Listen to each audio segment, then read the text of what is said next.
Today we're going to overcome the fear of a blank page by sketching and drawing sea creatures. I went to the museum with my daughter earlier this week and we had so much fun sort of just wandering through and looking at all the, oh my gosh, there were so many different things. They had a lot of giant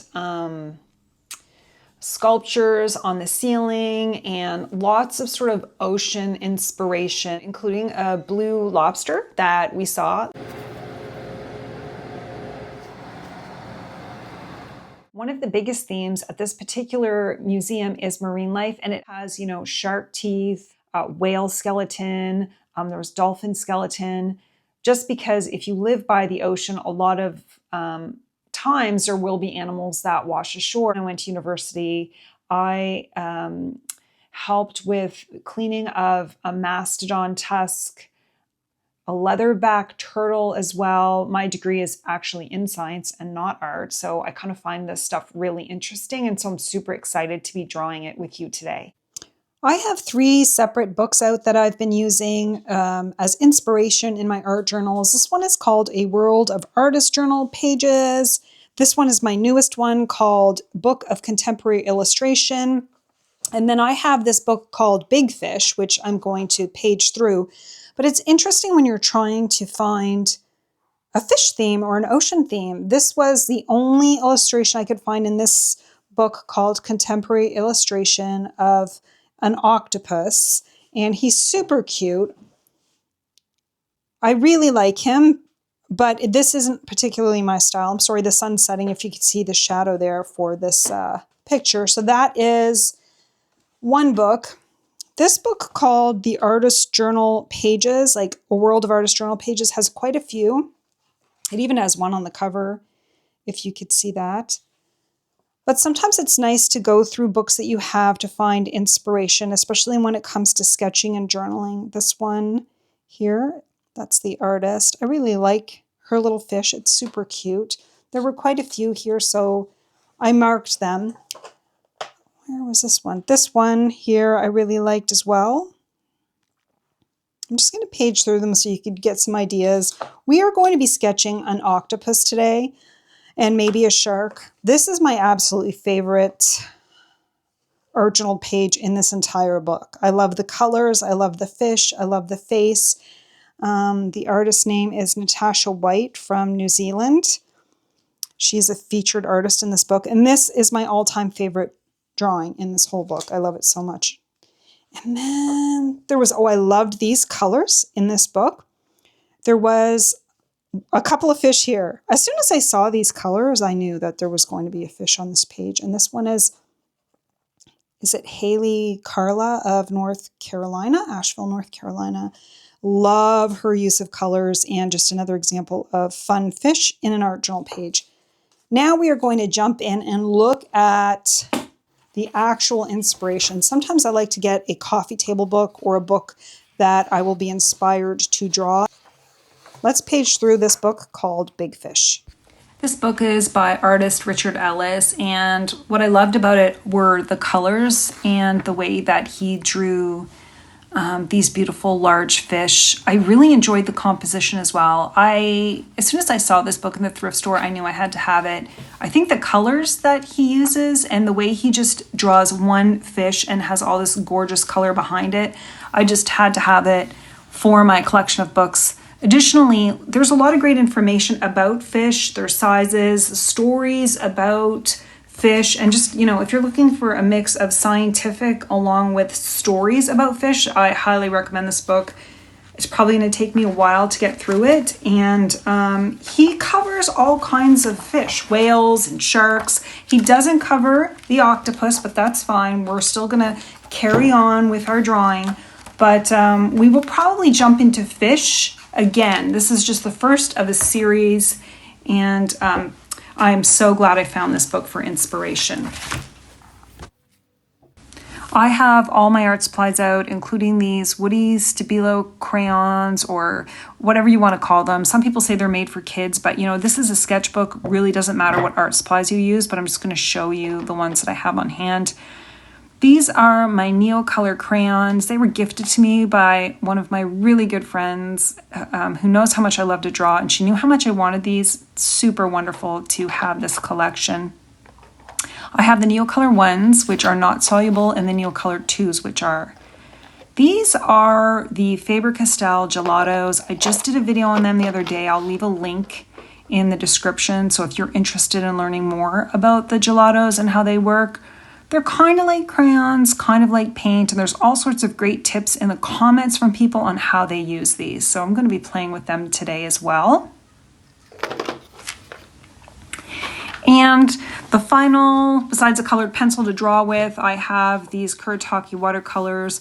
I've been using them regularly as I try to get used to working with these. They're kind of similar. To me, they're a cross between gouache and watercolor, just because they're super creamy, and I'm actually starting to really enjoy using these. So for now, I'm gonna sketch out the octopus.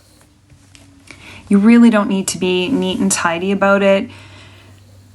The head is oblong, it's not even round. You can go on Pinterest or just Google an octopus and get some photos. And you could, to me, they kind of look like an alien, and then with, 8 tentacles. And it's funny, when I first started drawing these, I wasn't even counting how many tentacles I did. I was just doing whatever I felt like. But an octopus is almost one of the easiest things to draw, simply because it's kind of hard to make mistakes. They're kind of a strange looking creature. So just do the oblong or like this big giant oval. And then you could see there's almost like a beard beneath. And then I do the 8 tentacles.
It was only at the last minute that I realized I didn't have 8 tentacles, and I still don't know if I had it right, but I'm really focusing on the face of this one. I really like the face and the 2 tentacles with the suction cups. I am playing with the Kuratake watercolor, and I want to have a nice red or yellowy orange color for this octopus. I'm definitely not going for realism. The reason why I'm choosing this color is because I want it to go well with the blue background. I was really inspired by that book. While I really like the choice of the background of the ocean that Richard Ellis used, it was a really nice teal color. I'm going for a really dark blue. The other thing I noticed when I'm painting this is if you look, I'm not being careful at all. I'm being careless. I'm just throwing around this paint and not worried about it. I know that I can cover it up later if I want, and that's the thing with these Kuratake watercolors. I feel like they're more opaque than watercolor. That's why they kind of remind me of a gouache in a way. You can layer them on top of each other and cover things up pretty much.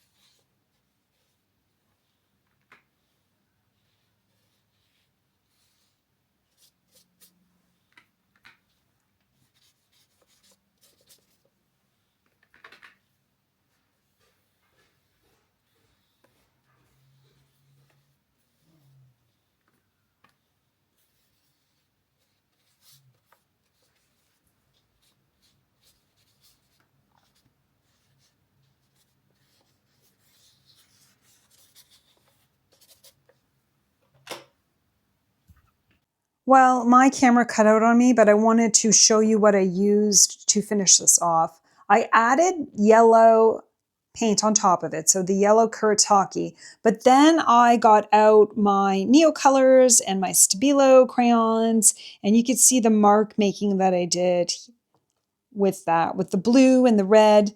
But then I got out these Posca markers. There's gold, silver, black, and white. And I find that it really adds beautiful highlights and sparkle. I think you could see that if I sort of move it around on top of this octopus. So even if you make mistakes with the drawing and there's, scribbles, I think it really adds something to it. I'm going to walk you through one more time drawing and painting so you can get the full video in case you want to have me walk you through how I added all those little details. One of the things I did note is if you look at pictures of an octopus, they do have all sorts of little dots and circles on top of their head and the front of their face. So I added some dots and circles with the Posca markers, and I really like how it turned out. This was my favorite one, so I didn't want to just not show this video because I feel like this is the best one. So I'm going to jump in and show you the other two videos that I took that did turn out. I also wanted to say that I was going to share some fish artwork that I did. Sadly, the sun set, but this is a giant painting I did inspired by Henry Matisse. And then I have like a little fish painting there that I did. And we've got Bear, keeping me company today.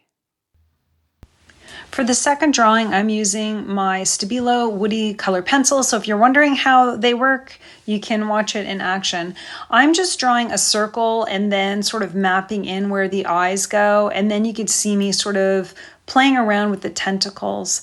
There are 8 tentacles on an octopus, but again, if you're making all these sort of swirly lines, I'm not sure anyone's really going to count them. And I don't think I actually counted this one when I first did it. I was playing around and seeing if I could basically draw an octopus. But once you get that head in there and you get these 2 big circles for eyes, you can really do anything you want for the tentacles and it's all going to work out. I do like using a water-soluble crayon to draw because you can add some water to it and it just kind of creates this pretty smudgy artwork.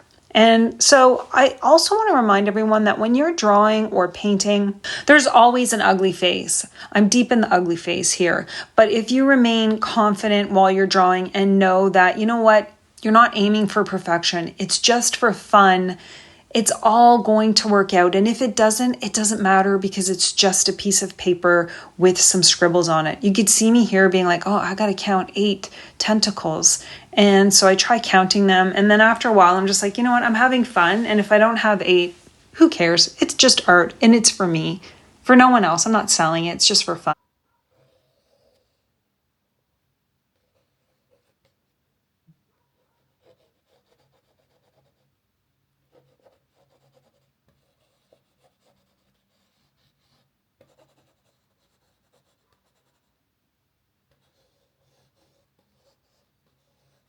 What I'm doing now is really trying to get some heavier lines in because I drew this octopus in blue, but I wanted that background to be blue. So now I'm like, oh dear, I better try to really sort of make these lines thicker. And now I'm going in with a darker color because I know that that background is going to be blue.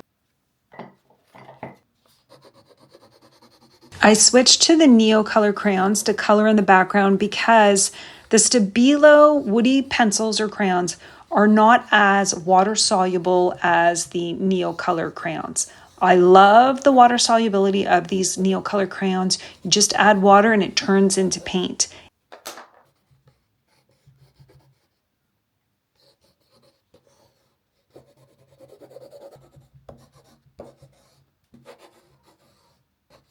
Now I've grabbed my Faber-Castell gelatos, or they're also called crayons. I really wanted for this one to play with all my art supplies. So you see me just going for it and being super messy because I want to see and play with how they all work together. That's what I've been doing the past few days, is just playing with these particular art supplies to see how they all go together.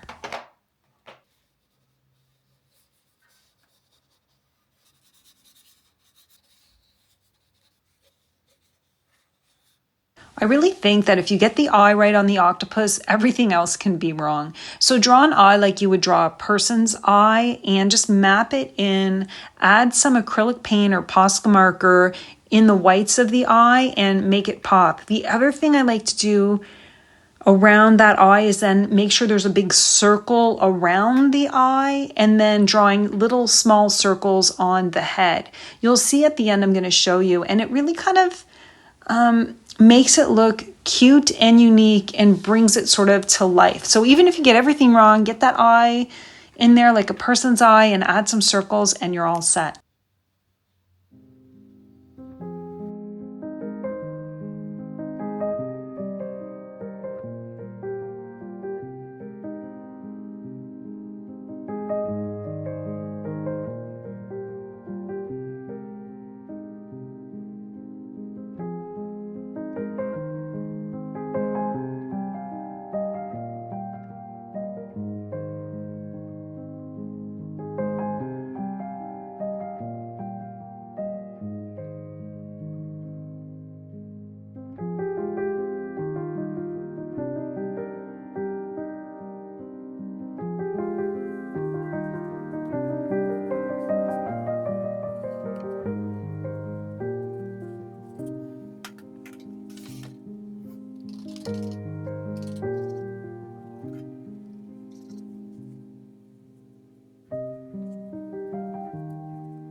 These are the finished drawings that I did. I really love how they turned out. I think if you focus on the eye to make it look like a human eye, it really adds something to the artwork. This is the final blue one that I did, blue teal. I added some oil pastels on top of this because I really wanted that blue to pop. Hopefully you guys can see this. Let's see if I can get under the light here. I really wanted this blue to pop. As much as I didn't like it at first, once I added the oil pastels on top of it, I loved it.